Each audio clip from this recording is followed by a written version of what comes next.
আসসালামু আলাইকুম।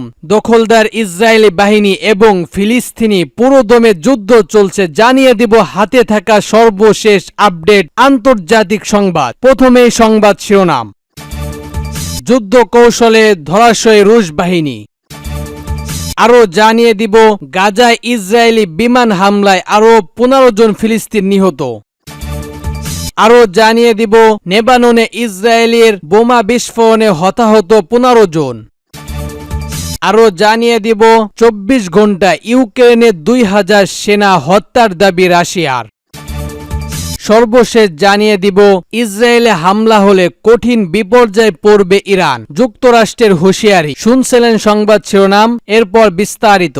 তার আগে আমাদের ভিডিওটি যদি ভালো লেগে থাকে তাহলে লাইক কমেন্ট শেয়ার করে দিবেন, আর আমাদের ভিডিওটি সর্বপ্রথম পেতে সাবস্ক্রাইব করে রাখবেন। 6 আগস্ট থেকে শুরু হওয়া কিয়েভের পাল্টা অভিযানের পর থেকেই বিপক্ষে পড়েছে রাশিয়া। কুষ্টে হামলার পর যুদ্ধক্ষেত্রে মনে হচ্ছে মস্কোকে। একের পর এক বাড়ছে সেনা সদস্য, নিহতদের সংখ্যা। ধ্বংস হয়ে যাচ্ছে দেশের সামরিক সরঞ্জাম, সরিয়ে নেওয়া হচ্ছে বহুত নাগরিককে। ইউক্রেনের পাল্টা আক্রমণ শনিবার পর্যন্ত 24 ঘন্টায় 1230 জনের বেশি সেনা হতাহতের খবর পাওয়া গেছে। এছাড়া ধ্বংস হয়ে 5টি ট্যাঙ্ক ও 58টি আর্টিলারি সেন্টার। শনিবার ইউক্রেনের সশস্ত্র বাহিনী 24 ফেব্রুয়ারি 2022 থেকে 17 আগস্ট 2024 পর্যন্ত রুশ বাহিনীর ক্ষয়ক্ষতি নিয়ে এ তথ্য তুলে ধরেছেন। ইউক্রেনের এই পাল্টা আক্রমণে পশ্চিমাদের হাত রয়েছে বলে জানিয়েছেন রাশিয়া। নাটো ও যুক্তরাষ্ট্র সহ কিয়েভের মিত্রদের পরিকল্পনা অনুযায়ী এ হামলা শুরু হয়। শুক্রবার এই অভিযান করেছে রুশ প্রেসিডেন্ট ভ্লাদিমির পুতিনের একজন প্রতাপশালী মিত্র। দেশটির পররাষ্ট্র মন্ত্রণালয়ের মুখপাত্র একই ধরনের অভিযোগ করেছেন। এই বিষয়ে যুক্তরাষ্ট্র ও তার মিত্রদের পক্ষ থেকে বলা হয়েছে, হামলার বিষয়ে ইউক্রেনের কোনো আভাস দেয়নি। এ ঘটনায় ওয়াশিংটন জড়িয়ে নয় বললে দাবি করা হয়। যদিও রুশ ভূখণ্ডে ব্রিটেন ও যুক্তরাষ্ট্রের সরবরাহ অস্ত্র ব্যবহার করার তথ্য পাওয়া গেছে। এদিকে ইউক্রেনকে জবাব দিতে সীমান্তবর্তী অঞ্চল কুয়েসকে কিভাবে 220 জন সেনা হতাহতের দাবি করেছে রাশিয়া। শুক্রবার এক বিবৃতিতে এ তথ্য জানায় দেশটির প্রতিরক্ষা মন্ত্রণালয়। ইউক্রেনের সেনাদের প্রতিহত করার জন্য রাশিয়া কিয়েভের 19টি সাজনজার ধ্বংস করেছে। এদিকে রুশ নিয়ন্ত্রণ দৈনিন্দ একটি প্রতাপশালী ইউক্রেন সেনাদের হামলায় নিহত হয়েছে 7 জন। আবার রাশিয়ায় কুয়েস্ট অঞ্চলে অভিযান চালানোর মধ্যে সেই নদীর উপর কৌশলগত দিক থেকে গুরুত্বপূর্ণ একটি সেতু ধ্বংস করার দাবি করেছে ইউক্রেন। ক্রেমলিন এই সেতু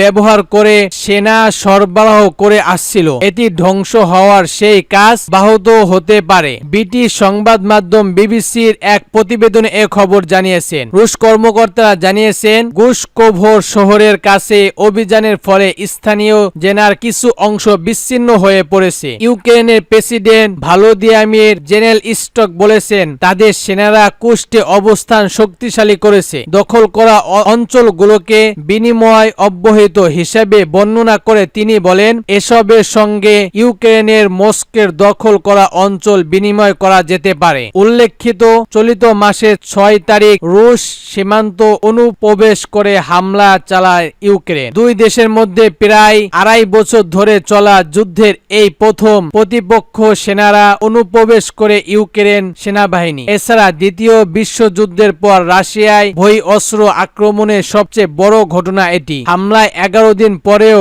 রুশ ভূখণ্ডে অবস্থান করেছে ইউক্রেনের সেনারা। কিয়েভের দাবি, এখন পর্যন্ত 1150 কিলোমিটার এলাকায় 82টি গ্রাম নিয়ন্ত্রণ করেছে তারা। আরো জানিয়ে দিব গাজায় ইসরায়েলি বিমান হামলায় আরো 15 জন ফিলিস্তিনি নিহত।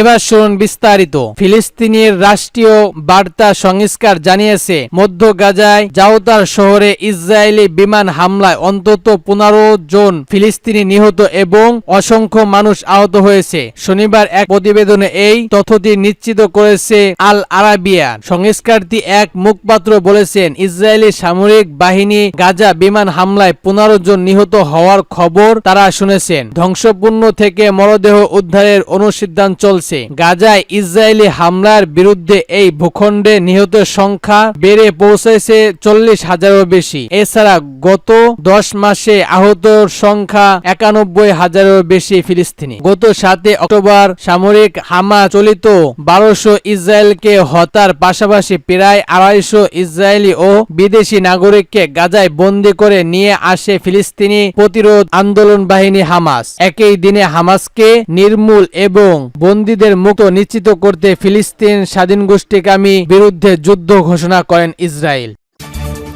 আরো জানিয়ে দিব 24 ঘন্টা ইউক্রেনে 2000 সেনা হত্যার দাবি রাশিয়ার। এবার শুনুন বিস্তারিত। বিগত 24 ঘন্টা ইউক্রেনে 2000-এর বেশি সেনা হত্যার দাবি করেছে রুশ বাহিনী। শনিবার রাশিয়ায় সশস্ত্র বাহিনীর বিশেষ সামরিক অভিযানের অগ্রগতি এবং সাফল্যর কথা তুলে ধরে রুশ প্রতিরক্ষা মন্ত্রণালয় এ তথ্য জানিয়েছেন। এক বিবৃতিতে মন্ত্রণালয়টি জানিয়েছেন, গত 24 ঘন্টায় রাশিয়ার সশস্ত্র বাহিনী 2010 জন ইউক্রেন সেনাকে নির্মূল করেছেন। একই সঙ্গে তাদের বিমান প্রতিরক্ষা বাহিনী গত দিনে ইউক্রেনে 10টি হাইমার্স রকেট, 2টি বিশাল ধ্বংসপূর্ণ সৃষ্টিকারী বোমা এবং 35টি ড্রোন গুলি করে ধ্বংস করেছে।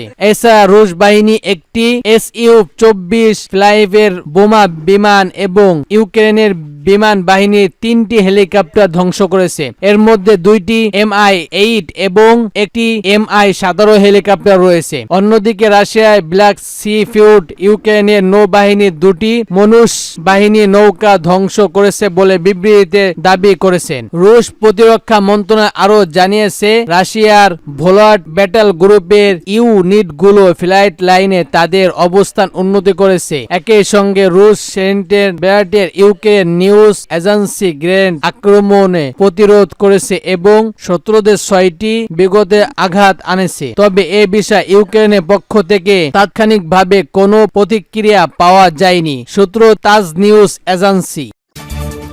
আরো জানিয়ে দিব, ইসরায়েলে হামলা হলে কঠিন বিপর্যয়ে পড়বে ইরান, যুক্তরাষ্ট্রের হুঁশিয়ারি। এবার শুন বিস্তারিত। ইসরায়েলে হামলা চালানোর ব্যাপারে ইরানকে হুঁশিয়ারি দিয়েছেন যুক্তরাষ্ট্র। এক মার্কিন কর্মকর্তা শুক্রবার বলেছেন, ইসরায়েলে হানিয়ার হত্যার প্রতিশোধ নিতে ইসরায়েলে হামলা চালালে বিপর্যয় পরিণত মুখোমুখি হবে ইরান। একই সঙ্গে গাজা যুদ্ধবিরতির আলোচনা লাইন লুপ্ত হবে বলেও হুঁশিয়ারি দিয়েছেন তিনি। নাম প্রকাশ না করার শর্তে এক সিনিয়র কর্মকর্তা সাংবাদিকদের বলেন, ইসরায়েলে হামলায় পরিণতি বেশ বিপর্যয় হতে পারে, বিশেষ করে ইরানের জন্য। তিনি আরো বলেন, ইরানের মিত্র হামাস 7 আগস্ট এই যুদ্ধ শুরু করেছিল। ইরান যদি আমাদের কাছে ঘৃণ্য যুদ্ধবিরতি এবং জিম্মি মুক্তি চুক্তি আসে খুব ভালো, না এসব না হলে যদি হামলার পথ বেছে নেয় সেটা হবে পরিহাস। হামাসকে ছাড়াই গাজা যুদ্ধে বন্ধে কাতার দুদিনের আলোচনা হয়েছে। যুক্তরাষ্ট্রের প্রেসিডেন্ট জো বাইডেন শুক্রবার